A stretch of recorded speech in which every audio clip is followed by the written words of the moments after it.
ketersediaan lengkap, bahan pokok dan harga terjangkau, bahkan beberapa produk cenderung turun. Kami syukuri betul kita bisa melewati Lebaran dengan baik, bahkan tertinggi sepanjang sejarah orang mudik, ya, lebih dari 100 juta. Tetapi juga tidak kita terdengar kemacetan itu ya, yang luar biasa nggak ada. Saya kira saya juga lihat Jawa, sepanjang Jawa, kemudian juga saya lihat Bakauni, lihat Merak, lihat juga Sumatera, tidak ada kemacetan yang tidak diperkirakan atau yang luar biasa, nggak ada, semua lancar. Nah tentu ini semua kita syukuri, ini kerja sama antara semua pihak di bawah kepemimpinan Pak Jokowi, Presiden kita, semuanya bisa berjalan dengan baik, dengan lancar. Dan ini kerjasama semua pihak, oleh karena itu kami sekali lagi ucapkan terima kasih. Nah kalau di Kemendak, Pak Wamen, ayo Pak Wamen. Ayo Pak Wamen. Nah kalau di Kemendak misalnya semua ini bisa dilakukan, bukan karena Kemendaknya hebat, enggak, tapi ini karena kerjasama dukungan semua pihak. Pertama dari Pak Mendagri, kami terima kasih banyak. Kemendagri tiap Senin itu rapat memonitor dengan bupati dan gubernur dan wali kota seluruh Indonesia untuk memantau pasar dan inflasi. Itu sangat menolong. Sehingga kalau ada gejolak, bupati, wali kota langsung mengambil langkah-langkah. Jadi ini kerjasama Mendagri, bupati, wali kota, gubernur. Yang kedua sangat menentukan juga Satgas. Di mana ada kabupaten harga naik, itu kita koordinasi sama Satgas. Satgas ngecek beberapa yang agen besar yang menimbun, itu dikontak, itu barang mengalir lagi sehingga kembali harga normal. Itu Satgas juga luar biasa di bawah Pak pimpinan Pak Wisnu, ya. Juga Pak Arief, Bappenas, Badan Pangan Nasional juga tiap hari mengontrol stok dan lain-lain, Bulog dan juga Kementerian Pertanian. Jadi saudara-saudara, ini kolaborasi kerjasama sehingga apa yang kita hasilkan ini bukan hanya Kemendak tapi hasil semua pihak. Itu kira-kira saya ucapkan terima kasih, tentu juga dukungan teman-teman media. Dan ini di Kemendak kerjanya Wamen, kerjanya para dirjen-dirjen ini, ya saya kan cuma ngatur-ngatur aja, gitu. Yang kerjain semua nih kawan-kawan di sini, iya, ya. Saya pasti nelpon-nelpon, ngatur-ngatur gitu. Yang kerja teman-teman ada di sini. Saya kira demikian. Kalau ada mau tanya silahkan. Cabai malah murah. Justru kalau bisa agak naik deh. Di Bordera cabai 30.000, 25.000. Di Papua aja 20.000. Di Makassar 25.000. Kalau bisa cabai itu 40. Kalau nggak 40 kasihan petaninya. Apalagi kalau 25, mesti petaninya rugi. Sewa lahannya, bayar pupuknya, bayar orangnya, tekor. Ya. Telur kemarin saya di Makassar 26.000 1 kilo, rugi. Kalau bisa telur di Makassar tuh 29. Itu. Kalau 29 petelur masih untung. Kalau 26 dia belinya 24, rugi itu petelur gitu. Ayam 40.000 di Makassar. Nah itu nggak apa-apa. Kalau bisa bertahanlah sebulan 40.000. Karena kalau ayam 32.000 itu penggemuk ayam, pengusaha ayam rugi, Pak. Ayam itu harusnya harganya 35, 36, udah kita hitung. Ya 35, harusnya 36. Ini selama ini 32, 31. Jadi kalau ada 2 minggu 40 ya nggak apa-apa lah. Ngurangi utang-utang kemarin yang tekor gitu. Ya. Karena kemarin rugi, banyak yang demo itu. Rugi kemurahan, bukan demo kemahalan, bukan. Rugi karena harganya kemurahan. Banyak yang datang kemari, asosiasi penggemuk ayam itu banyak yang datang. Jadi kalau hari ini, kenapa 40? Ada sebabnya. Satu, ya pasar-pasar kan kalau baru hari kedua lebaran nggak ada yang dagang. Dua, Mamin kan truk besar nggak boleh, belum boleh. Ya, baru besok saya kira sudah boleh, besok sudah boleh. Jadi yang ngangkut barang-barang besar, truk besar nggak boleh. Kalau nggak kan macet. Memang belum boleh. Jadi yang boleh hanya yang roda 4. Roda 4 boleh, tapi yang roda 8 nggak boleh. Gitu. Kedua, pasarnya belum ada yang dagang, jadi maklum gitu ya. Gitu.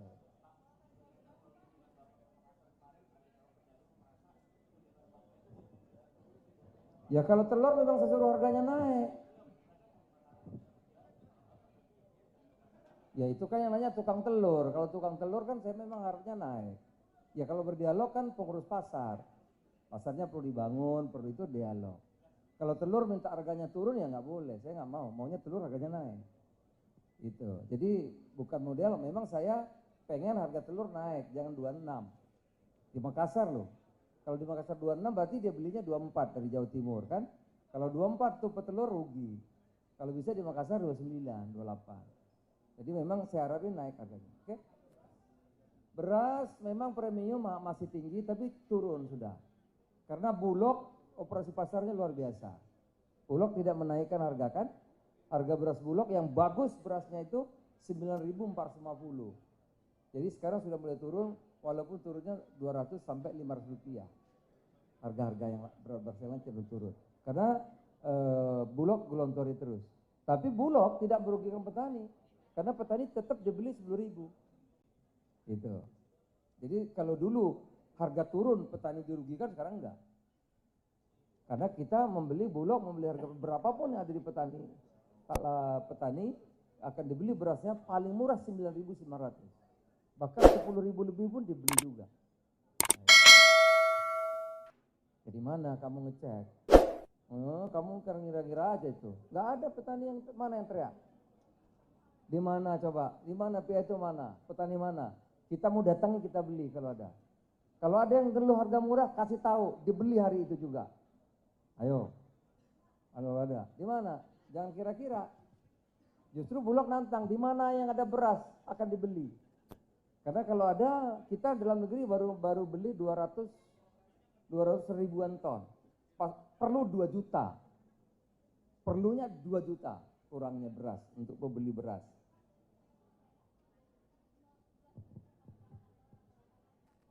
Ya 11.000 memang, ada 12.000 dan 13.000. Ya memang, bukan 1%, 10%. Salah itu ngomongnya. Ya 10% dari awal. Ya, yang 10.000 naik sampai 11.000 kan 10% kan? Justru sekarang turun lagi, turunnya sampai 200, 300 rupiah. Iya. Oke, apa lagi?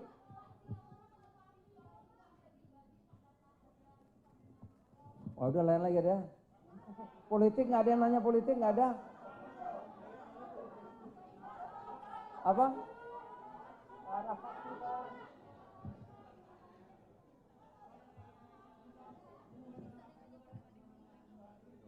Apindo tuh apa itu?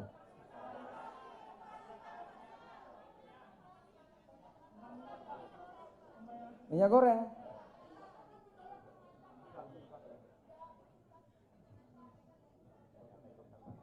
Apa itu? Minyak goreng yang mana?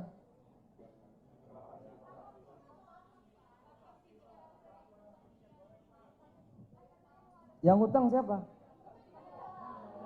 Komandan nggak pernah punya utang kita. Ada utang? Nggak ada anggaran untuk bayar utang, nggak ada. Ada nggak anggaran untuk bayar utang? Nggak ada. Nggak ada.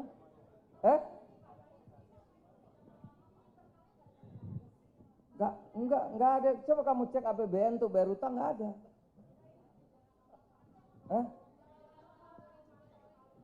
Kebijakan lama. BPDPKS kali. Lah iya dong, yang membayar BPDPKS. Kalau Kemendak nggak ada anggaran APBN untuk bayar utang, nggak ada. BPDPKS mau bayar tapi Permendaknya sudah tak ada. Maka perlu payung hukum kalau itu. Kan BPDPKS yang janji mau bayar. Dia mau bayar kalau ada aturannya kan. Kalau enggak nanti kan dia masuk penjara. Nah oleh karena itu BPDPKS oke, saya mau bayar asal ada aturannya. Aturan Kemendaknya udah nggak ada. Udah diganti. Nah kita perlu fatwa hukum. Nah itu yang diminta oleh Sekjen ke Kejaksaan Agung. Belum. Kalau sudah ada, nanti kita bilang, saya bikin surat. Bayar nih. Jadi bukan kita yang bayar, anggarannya nggak ada kalau Kemendak. Malah dipotong. Udah ada lagi? Asbindo itu apa sih maksudnya? Soal yang tadi ini. Oh sudah dijawab apa lagi? Udah apa lagi? Hah? Pak, tanya dong Pak, ya. Yang politik ini Kemendak, tapi udah nanya satu aja boleh ya, politik boleh satu aja. Jadi dulu gini, kita kan ingin Indonesia ini bisa jadi negara maju. Semua orang ngomong begitu, termasuk IMF, World Bank, apalagi itu ya, apa tuh yang konsultan tuh, OECD, apalagi ada lagi tuh, konsultan itu loh.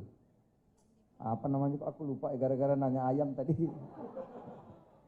Ya, McKinsey mengatakan kita ini 2045 bisa negara nomor 4 terbesar di dunia pendapatannya, GDP-nya. Dan itu memang betul. Tetapi kuncinya itu tahun 2025 sampai 38. Itu yang kita sebut dengan bonus demografi. Jadi kalau Indonesia menjadi negara maju seperti Korea Selatan melompat dari negara yang berkembang menjadi negara maju, kita bisa. Di tahun 2005 sampai tahun 38. Itu bonus, lagi top-topnya bonus demografi kita. Nah syaratnya politik dalam negeri ini ya stabil, nggak bertengkar, nggak cebong kampret lagi kira-kira gitu. Akur. Elit politiknya jangan seperti negara tetangga. Negara tetangga elit politiknya saling memenjarakan. Nah kalau saling memenjarakan, lah terus kita ngebangunnya kapan? Gitu ya. Nah itulah yang saya concern, ya, agar kita ini guyup, akur, semangatnya sama dulu. Momentum kita untuk jadi negara maju itu bisa kita capai, jangan gara-gara pemilu kita bertengkar. Bersaing boleh, tapi mencerahkan. Bersaing oke, tapi produktif. Oleh karena itu waktu itu saya gagas pertemuan di kantor kami. Oke, nah lanjutannya kemarin, ngopi bareng itu. Agar semangat komitmen untuk memajukan komitmen kebangsaan untuk memajukan Indonesia. Kita sudah pemilu paling buruk 2014-2019. Jangan lebih buruk lagi. 2024 harus lebih bagus. Gak apa-apa calonnya banyak. Calonnya 3 boleh, 4 boleh, 2 silakan. Tapi komitmen itu, komitmen persaingan yang produktif, yang mencerahkan, yang bisa membawa kita menjadi tadi negara maju. Melanjutkan apa sudah bagus dan memperbaiki apa yang belum bagus. Karena kita punya segalanya untuk menjadi negara yang maju kalau kita tidak bertengkar. Nah, gitu. Itu aja ya. Ya, koalisi masih boleh. Jadi nggak apa-apa. Golkar sama PKB, ada Gerindra, PKB, Golkar, PAN, ada P3, PDI, bisa juga dengan PAN, ada juga PKS, ada juga Demokrat, ada juga dengan Nasdem. Gak apa-apa. Capresnya ada Ganjar, ada Pak Prabowo, ada Pak Anies, mungkin juga Pak Erlangga maju capres juga kan, mungkin juga kan, masih bisa gitu. Itu enggak apa-apa, tapi semangatnya itu yang paling penting, semangat untuk memajukan Indonesia, bukan saling menghancurkan, bukan saling menjelekkan, tapi bersaing produktif yang mencerahkan. Nah semangat itulah yang dibangun ya, semangat kebersamaan untuk memajukan Indonesia.